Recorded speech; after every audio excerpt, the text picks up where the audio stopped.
How I spend my money is none of your business. If you have a problem with it, you can get out of here. My mother-in-law, who firmly believes the money I earn is hers and spends it as she pleases.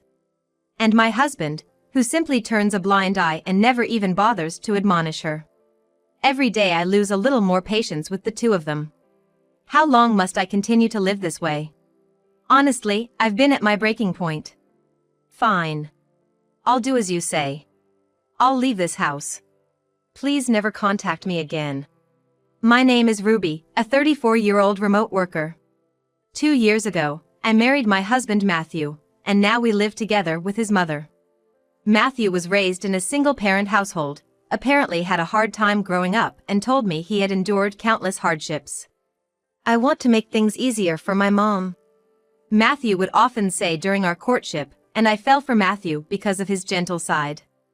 Being an only child myself, perhaps because I was the sole recipient of my parents' love, I had feelings of gratitude towards them and wanted to repay them in some way. Maybe that's why Matthew and I were able to sympathize with each other on that point. Afterward, we, who had been co-workers at the same company, decided to get married after a few years of dating. We talked about various things for the future after getting married, like where we would live, or saving money to buy a house, but our workplaces were far from both of our parents' homes, and we didn't even imagine living together at the time. Also, the first time I met my mother-in-law was during our marriage proposal, and her impression was far from the kind mother Matthew always talked about. To be honest, I felt she was someone I should absolutely avoid. So, you're Ruby, Matthew's fiancé? You're not what I imagined. I'm disappointed. I thought you were a cute, petite woman with a lovely smile. Huh? That's what my mother-in-law blurted out, barely paying attention to the greetings. Sure, at 5 feet 6 inches, I'm a bit tall for a woman, and my appearance is more stylish than pretty. Apparently, I wasn't what my mother-in-law had in her mind. Still, I never imagined being critiqued on my appearance at a first meeting. Naturally, as this was our first meeting, I couldn't respond with a joke. I simply laughed it off and pretended it didn't bother me. With the cold atmosphere that ensued, I thought Matthew would come to my rescue, but instead, he just listened to his mother's story and happily chuckled. Is it okay to marry this guy? That was the first question I had. But from what I heard, my mother-in-law had never been sick and seemed to be in good health. Her hobbies included traveling and shopping, and she had a lot of good friends in the area she was accustomed to. Also, she seemed to be actively engaging with the neighbors, so even if I had married Matthew, I believed she wasn't the type to frequently impose on our home. On the way back from our first meeting with her, I casually spoke to Matthew. Your mom is really lively, isn't she? She's never been sick, she must be very conscientious. It looks like she has lots of friends around the neighborhood, so I guess we don't have to worry about living together. Well, yeah. For now, she seems fine and I think she's okay. I have been thinking that at some point, I'll have to take care of her, but that's a future concern. Taking his words to heart, I stopped talking about my mother-in-law any further. To be honest, it was probably more of a relief. Regardless of what kind of person my mother-in-law might be, as long as my relationship with Matthew is good, there's no problem. If the issue of living together comes up decades from now, I'll deal with it then. That's how I decided to think. Shortly after, we got married. We had talked about having a grand wedding, but due to our busy work schedules, we had to postpone it. If anything, Matthew was looking forward to the wedding more than I was. He was like, "It's a once-in-a-lifetime wedding, so I want to invite everyone, coworkers, friends, relatives, and have a big celebration, and I'm sure Mom would be thrilled, too." He was saying things like that. I wasn't as keen, so I was actually grateful that work was so busy. However, around this time, I felt a growing gap between Matthew and me, as if a distance was forming in our hearts. We had different roles at work and somehow I ended up in a higher position than him, which I guess he wasn't very happy about it. I heard a rumor that you got promoted to section manager, is that true? Why didn't you turn it down? You're going to quit when we have a baby, right? Quit work? I've never even thought about that. We agreed we would both continue to work after marriage, didn't we? I understood that it was pure jealousy towards me, but I stayed silent, thinking that saying anything more would just hurt Matthew's pride. It was the only way to keep the peace. Our relationship remained awkward after that, and then Matthew said something utterly incomprehensible. "I've thought about it, and I want you to stay home and take care of the household. So quit your job and make things easier for me to work." Somehow, I had a hunch he might say something like that, and it was spot on. According to a good colleague, Matthew was apparently upset about my promotion and had been complaining quite a bit at work. He had been saying that I don't do any housework, that I laze around at home, that he does all the cleaning and laundry, even prepares all the meals. No, that's not true at all. Matthew has always left all the cleaning and laundry to me. He hasn't even pressed a button on the washing machine. While I thought this to myself, I couldn't tell anyone, and before I knew it, I was seen as a wife who had abandoned housework. Naturally, I wasn't happy about the bad rumors, so I confronted him directly. "Can you stop spreading weird rumors about me? That I don't do any housework. That's absolutely not true. I'm the one doing everything, right? I even prepare your lunches every day." I raised my voice, which was unusual, and he seemed surprised at first, but then he immediately retaliated. "See? You never try to support me. That's why you can't handle anything. It's impossible to balance work and household chores, so just quit your job." I was too shocked to retort. What's going on in his head? I had more to say, but I decided to hold it in that day. But even after that, Matthew kept insisting I should quit my job. "If you say you won't quit your job, then we can divorce. I talked to Mom, and she said you should quit your job and take care of the household perfectly, too." Matthew, unsatisfied with just gossiping about me at work, had taken to blabbing to his mother about every little thing. It was ridiculous. Yet, despite it all, I stubbornly continued working. I couldn't bear the thought of our marital relationship falling apart. After a lot of thought, I finally decided to quit my job. However, in return, I made it clear that I wanted to work from home. He didn't object. "Huh? Working from home? Isn't that what people do to earn chump change? Well, if you're satisfied with that, I'll allow it. But I've got some conditions too." My husband grinned ominously. I was on edge, wondering what he would say next. "What do you mean, conditions? I'm quitting my job, isn't that enough? What more do you want from me?" How did my husband, Matthew, become so obnoxious? I can't even pinpoint when his personality took such a terrible turn. He started to resemble his mother so much, it's become a hassle just to talk to him. "Well, my mom is moving in with us next month. Her lease is up at the end of this month.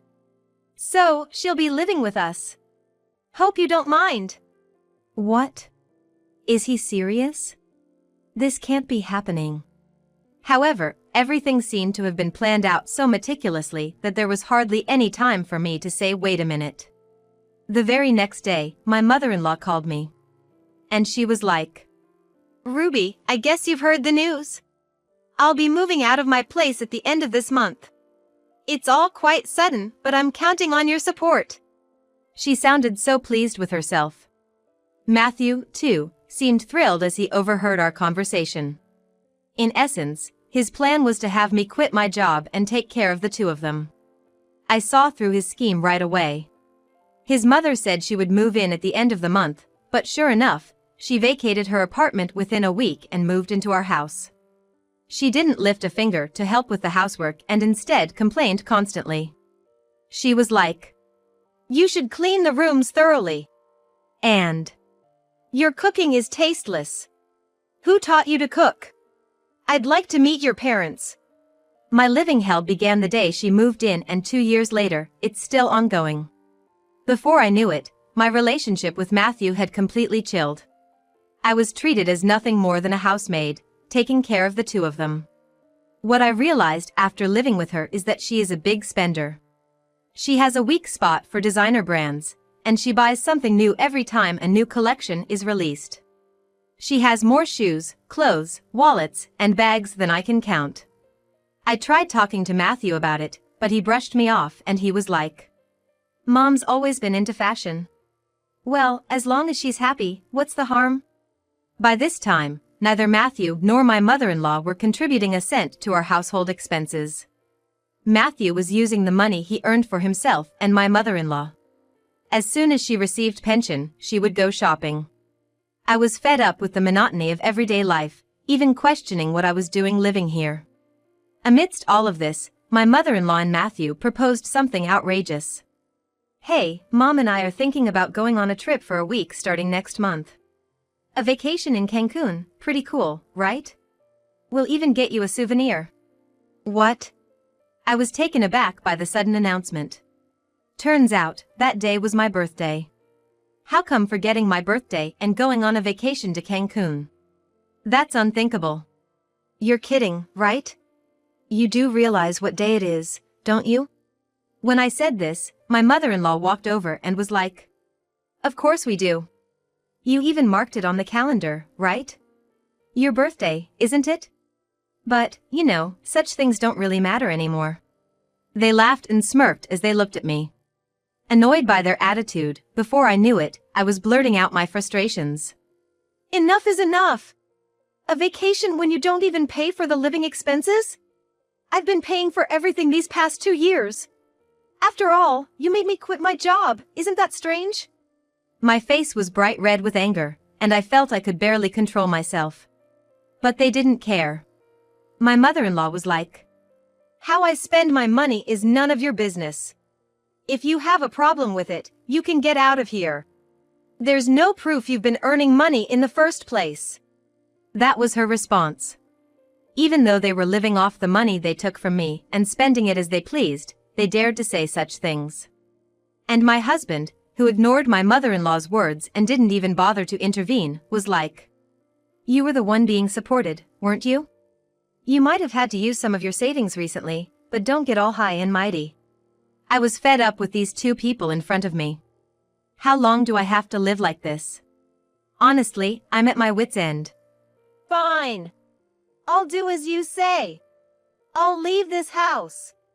Please never contact me again. Matthew, this is the end for us. We're getting divorced, a divorce. Perhaps they were waiting for me to leave all along. They were grinning as if they had succeeded in their plan. Then, to my astonishment, my mother-in-law was like, "Perfect. Actually, we called a locksmith today. We were thinking about changing the locks after getting rid of the nuisance." That's what she said. I don't know what kind of plan they had, but it seems they conspired to kick me out of this house today. Mom, that's incredible. I didn't expect Ruby to decide to leave at this moment. She's unexpectedly tenacious. I thought we'd have a tougher time, but it's all good, isn't it? These two clueless individuals were seemingly expecting to live comfortably in this house once they kicked me out. As if it would go so smoothly. "In less than an hour, the movers will arrive, so can you pack your stuff quickly? I'll dispose of the larger items as bulky waste, so please only take what you need." Oh, sure. Okay. I don't mind you changing the locks. But, you both might want to get ready in various ways, too. I told them something ominous. Of course, they didn't seem to understand, and after that, I quickly left the house. After leaving, I had mountains of things to do. Honestly, I was so irritated that I was furious, but I was thinking of a way to calmly and carefully send these two to hell. Having made the rounds to various services, I decided to enjoy living in a hotel until I found a new place. I've hardly been able to afford luxuries before, so I decided to spend a few weeks in a luxury hotel suite. Feeling like a celebrity, I was excited about what was to come. And then, a few weeks later, I finally got a call. From the two of them, their voices sound completely desperate. "Hello? Hey. Oh, that's me, Matthew." "Oh, hey. What's up? Have you by any chance received a bunch of something?" They sounded completely flustered, their voices shaking. And it seemed like my mother-in-law was right there with him. I could hear a voice in the background. "So? What do you want?" "Well, what do I want, you ask? You should know, right? We got a call from the lawyer about a divorce, and also an eviction notice within a week. This is too much, no matter what. I never even said I wanted a divorce. This is just too selfish. Let's make up each other. Matthew, about to cry, was asking for reconciliation, even at this point. From my perspective, I was like, what's gotten into this guy? After all, they forcibly took over the house I had been living in, changed the locks, and drove me out, and I was the one who owned the house. And my mother-in-law was pretty flustered, too, and she took over the phone to try to persuade me. Listen, Ruby, the divorce thing is a lie, right? Matthew and I, we didn't mean what we said like that. You understand, right? We just said it as a joke, but you're taking it seriously. Matthew's as Matthew does, but my mother-in-law is apparently quite an oddball, too. Well, I guess it's like the saying, the apple doesn't fall far from the tree, you know? Well, considering I was the one who got kicked out, there's no way I can make up with you. And all this time, you've been using my money, so don't mess around. Huh, but isn't that money what Matthew earned? Whatever I use the money my son earned on, that's none of your business, right? Even after explaining it before, she still seems to be completely clueless. She must have been under the impression that the money I earned belonged to Matthew. I couldn't help but let out a deep sigh when Matthew asked me as if something just occurred to him.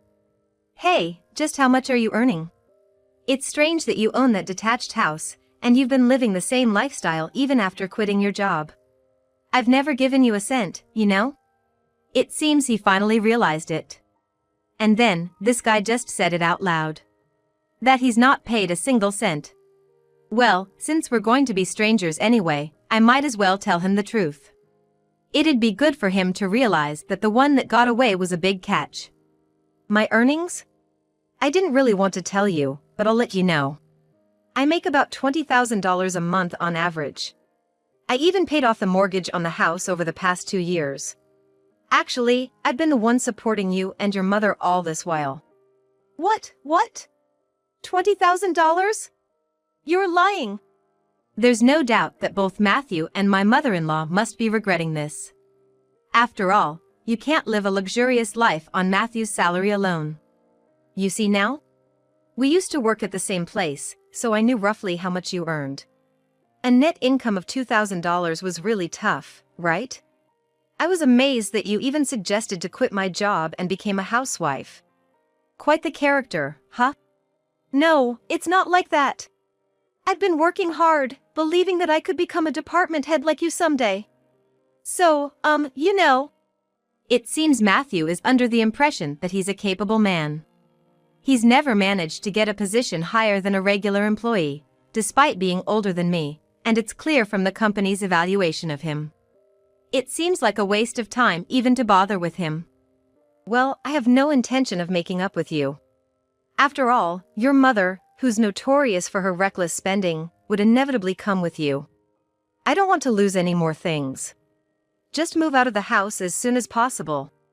Please, Ruby. Listen to me, please. I apologize for all the horrible things I've said up to now. So, please. Despite them insisting, I have no intention of forgiving them. They really are persistent. Even my mother-in-law was like, Ruby, you can ignore me, but could you please make up with Matthew? I'll leave right now. Please, I'm begging you. This is a once-in-a-lifetime request. Look, I apologize for everything. It seems my mother-in-law was apparently crying. Of course I won't change my mind whatever they say. So, I told you it's impossible. Anyway, I'm busy, so I'll talk to you later. Irritated, I hung up the phone. Knowing how stubborn I can be, Matthew didn't push me further. And as I told him, he soon found a new place to move to. He canceled the vacation they had planned, and quickly packed up and moved out of the house. His new home is a rundown apartment that's over 60 years old. It creaks so much that it feels like the roof might fly off and the walls might collapse if a hurricane comes. Well, considering he's been living it up on my dime all this time, I guess it's about time he starts living a life that's more in his league, right? Afterwards, Matthew reported his divorce to his company. I heard that he was pretty much the laughingstock among his bosses. The boss was like, You're such an idiot for not cherishing a competent wife when you had one. Right in front of everyone.